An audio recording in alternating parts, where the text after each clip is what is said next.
Imagine you were 24,000 feet above occupied France. The sky around you is black with flak bursts. Your aircraft, a Boeing B-17G Flying Fortress weighing over 30 tons, is shaking apart at the seams. And then, over the intercom, your co-pilot delivers the words no airman ever wants to hear. The landing gear is gone. What do? Do you order your crew to bail out over enemy territory? Do you ditch in the English Channel and pray someone finds you before the cold kills you? Or do you fly on, hold the aircraft together with sheer will, and attempt the one thing your training told you was nearly impossible? This is not a fictional scenario. This happened. On the afternoon of August 17, 1943, over the skies of occupied France and the English Channel, one pilot faced exactly that choice. And what he did next became one of the most remarkable feats of airmanship in the entire air war over Europe. By the summer of 1943, the United States Army Air Forces were deep in one of the most costly strategic bombing campaigns in military history. The 8th Air Force, flying from bases across East Anglia in England, had been tasked with destroying the industrial heart of Nazi Germany, by daylight, unescorted, and in tight formation. The theory was sound. Massed formations of B-17s with their 13 50 caliber machine guns each could defend themselves against enemy fighters. The reality was something else entirely. The B-17G Flying Fortress was the most advanced heavy bomber of its era. It had a wingspan of 103 feet, could carry up to 8,000 pounds of bombs, and was crewed by 10 men: pilot, co-pilot, bombardier, navigator, flight engineer, radio operator, ball turret gunner, 2 waist gunners, and a tail gunner. Each man had a job. Each man depended on the others. On August 17, 1943, the one-year anniversary of the 8th Air Force's first bombing mission over Europe, the 381st Bombardment Group, based at RAF Ridgewell in Essex, was briefed on one of the most ambitious missions the 8th Air Force had yet attempted: a simultaneous double strike against the Messerschmitt fighter factories at Regensburg and the ball bearing works at Schweinfurt, deep inside Germany. It was, by any measure, a mission that asked everything of the men who flew it. Among the pilots climbing into their aircraft that morning was First Lieutenant Lewis P. Johnson, a 22-year-old from Boise, Idaho. Johnson had completed just over a dozen combat missions. He was experienced enough to know the risks, and young enough not to dwell on them. His B-17G, named Rosie's Riveters by its crew, was aircraft number 42-29649, assigned to the 532nd Bomb Squadron. Johnson's crew trusted him, and on the morning of August 17th, they had no reason to think this mission would be any different from the others they had survived. Little did they know what was waiting for them over France. The 381st Bombardment Group took off from Ridgewell in the early morning hours, joining the massive bomber stream assembling over East Anglia. More than 230 B-17s would participate in the Regensburg leg of the mission alone. The formations stretched across the sky for miles, a sight that was simultaneously breathtaking and deeply sobering. The mission plan called for the Regensburg force to fly deep into Germany, bomb the Messerschmitt factory, and then continue south, crossing the Alps into North Africa, a one-way trip over enemy territory. The Schweinfurt force, flying separately, would hit the ball-bearing works and return to England. As the bomber stream crossed the English Channel and entered the airspace over occupied France, the Luftwaffe rose to meet them. The German fighter response was ferocious. Focke-Wulf FW-190s and Messerschmitt Bf-109s attacked from every angle, head-on, from above, from the flanks. The noise inside a B-17 under-fighter attack is something no description can fully capture. The hammering of your own guns, the rattle of cannon rounds punching through aluminum, the shouts over the intercom. Fear gripped every man, but discipline held them to their posts. By 1400 hours, as the formation crossed deeper into France, Rosie's riveters had already taken hits. The No. 3 engine was trailing smoke. A cannon round had torn through the right wing, and shrapnel had wounded the ball turret gunner, Sergeant Donald Bevan, in the left arm. The aircraft was still flying, but barely holding its place in formation. Then came the moment that changed everything. A burst of 20mm cannon fire from an FW-190 struck the underside of the fuselage at almost precisely the point where the landing gear mechanism was housed. The hydraulic lines severed instantly. Hydraulic fluid sprayed into the bomb bay and ignited briefly before the crew smothered it. The landing gear, both the main wheels and the nose wheel, dropped partially from their housings, then jammed.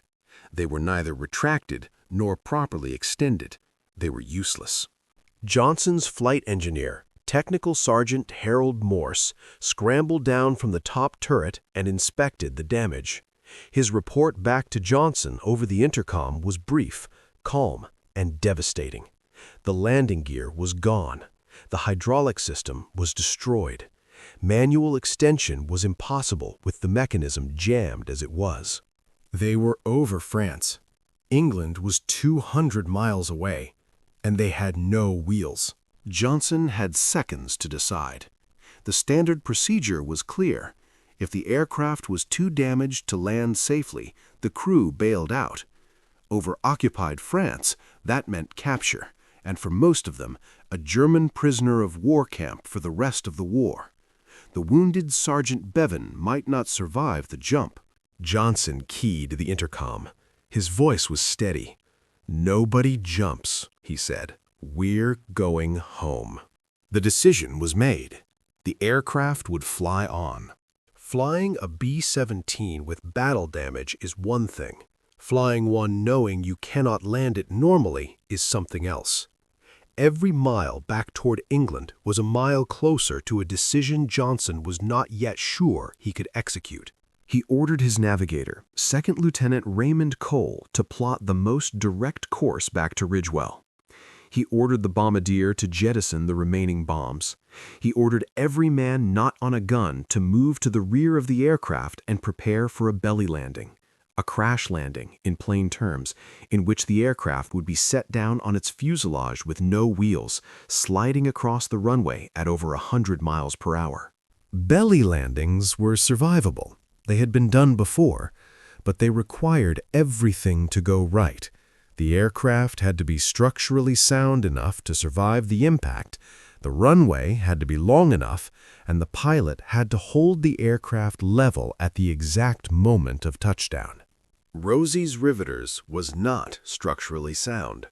The No. 3 engine was now producing barely 40% power. The No. 1 engine was surging intermittently.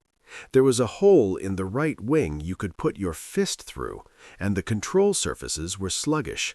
The cables to the right aileron had been partially severed by shrapnel. As they crossed the French coast and headed out over the channel, Johnson and his co-pilot, Second Lieutenant George Erickson, fought to keep the aircraft stable. The altimeter was unwinding slowly. They were losing altitude at roughly 200 feet per minute, bleeding off height they could not recover. They were not going to make Ridgewell. That was clear within minutes of crossing the coast. Johnson called RAF Manston, the emergency airfield on the eastern tip of Kent, a base specifically designated for crippled aircraft returning from the continent. Manston had the longest runway in England, nearly 3,000 yards of concrete, wide enough and long enough to give a damaged bomber at least a chance. The controller at Manston cleared the runway immediately. Emergency vehicles, Crash tenders, ambulances, the station medical officer were scrambled to the field. Everyone on the ground knew what was coming. Inside the aircraft, the crew prepared as best they could. They removed their flak jackets and tucked them beneath their bodies for padding. They braced against the rear bulkhead, hands over their heads, feet flat on the floor. Sergeant Bevan, his wounded arm bandaged with a torn flight suit, took his position without a word of complaint. Johnson and Erickson stayed at the controls. They always knew they would. At approximately 1547 hours, the coast of Kent appeared through the windscreen. Manston was visible, the wide gray strip of concrete cutting across the green of the Kentish countryside. Johnson began his approach. He had one chance. There would be no go-around, no second attempt. Johnson's approach was textbook in its precision. He bled off airspeed gradually, using the throttles to control his descent rather than the damaged control surfaces. He kept the wings level through constant, minute corrections. At 500 feet, he ordered Erickson to cut the two outboard engines. He wanted as little spinning metal near the ground as possible when they touched down. At 200 feet, he cut the two inboard engines. The aircraft was now a glider, a 30-ton, battle-damaged, hydraulics-destroyed glider, descending at nearly 150 miles per hour toward a concrete runway. Johnson held the nose up, fractionally, precisely, to ensure the belly of the fuselage would make contact before the propeller blades. If a propeller struck first, the aircraft could cartwheel. He held that attitude with everything he had. At 15:51 hours on August 17, 1943, the belly of Rosie's Riveters touched the runway at RAF Manston. The sound, witnesses on the ground later reported, was like nothing they had ever heard. A tearing, grinding shriek of metal against concrete, a shower of sparks visible even in the afternoon sunlight, and then the long, decelerating slide, the aircraft pivoting slightly left as the asymmetric drag of the fuselage caught it, before Johnson and Erickson somehow kept it tracking roughly straight. The aircraft slid for approximately 380 yards before coming to a stop. For a moment, nothing moved. Then the emergency exits blew open, and 10 men came out, all 10. Sergeant Bevan, despite his wound, cleared the aircraft under his own power. Johnson and Erickson were the last men out, climbing down from the cockpit as the crash tenders surrounded the aircraft. Every man who had taken off from Ridgewell that morning in Rosie's Riveters was alive. Against impossible odds, against every calculation of probability, against the judgment of the aircraft itself, Lewis Johnson had brought his crew home. The broader mission of August 17, 1943, the Schweinfurt-Regensburg raid, was one of the costliest single days in the history of the 8th Air Force. 60 B-17s were lost to enemy action. More than 600 American airmen were killed, wounded, or taken prisoner. It was a day that shook the confidence of the entire strategic bombing campaign and led directly to a suspension of deep penetration raids until long-range fighter escort could be provided. Against that backdrop of loss, the survival of Johnson's crew was a small but luminous point of light. First Lieutenant Lewis Johnson was awarded the Distinguished Flying Cross for his actions on August 17, 1943. The citation specifically noted his exceptional airmanship in controlling a severely damaged aircraft under fire and successfully executing an emergency belly landing without loss of life. Technical Sergeant Harold Morse received the Air Medal for his coolness under fire and his rapid, accurate damage assessment that gave Johnson the information he needed to make his decision. Rosie's Riveters, aircraft 42-29649, was inspected by engineers at Manston and declared beyond repair. It never flew again. The fuselage was eventually scrapped, its metal perhaps later recycled into the war effort it had served so faithfully. Johnson completed his tour of duty with the 381st Bombardment Group and returned to the United States in early 1944. He never spoke publicly about August 17th in any detail. In a brief interview given to a local newspaper in Boise in 1945, he said only, "The crew did their jobs. I just drove the bus home." That was the measure of the man. The air war over Europe consumed thousands of aircraft and tens of thousands of lives. Most of those who fought in it are gone now. The aircraft they flew are museum pieces or scattered fragments in French fields and German forests. But the stories endure. The moments of impossible decision, extraordinary courage, and quiet professionalism that defined an entire generation of young men who climbed into the sky over Europe and did what was asked of them. Lewis Johnson asked nothing of his crew on August 17, 1943, that he was not willing to give himself. He asked them to trust him, and they did.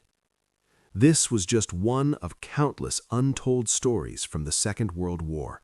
Subscribe to WWII Records as we continue to bring these forgotten chapters of history back to life.